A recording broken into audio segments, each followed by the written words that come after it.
La vittoria, tanto rincorsa e agognata, era nell'aria perché dopo l'anticipo che aveva visto prevalere Perugia, lasciando le marchigiane da sole all'ultimo posto, tutto l'ambiente voleva trasformare l'energia negativa in carica positiva. Troppo brutto per essere vero questo inizio di campionato, e allora è arrivata la miglior prestazione fino a questo momento, coincisa, va detto, con una delle peggiori partite giocate da Chieri.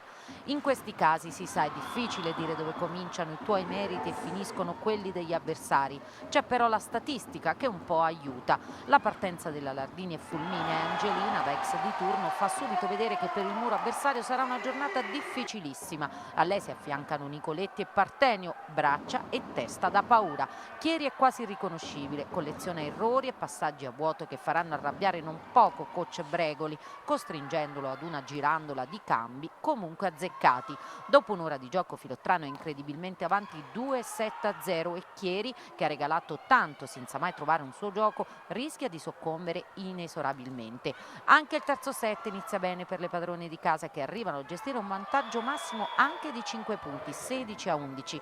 L'ingresso di Bosio e Mazzaro, le due ex per Polter e Acrari, sembrano però dare i primi frutti, soprattutto grazie alla mancina Perinelli, che si carica la squadra sulle spalle e con un set mostra 6 punti con l'83% riapre la partita.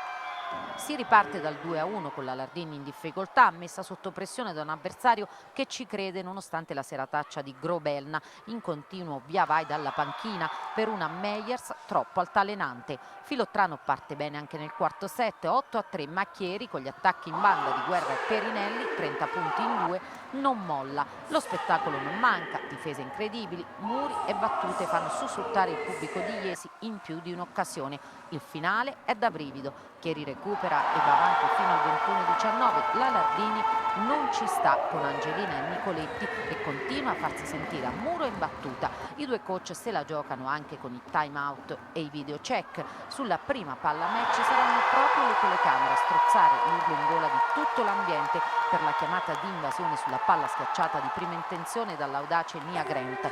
Fiato sospeso fino alla definitiva decisione della coppia arbitrale, che toglie ogni dubbio, regalando una vittoria che in classifica vale 3 punti, ma nell'ambiente e nel morale delle ragazze pesa molto di più.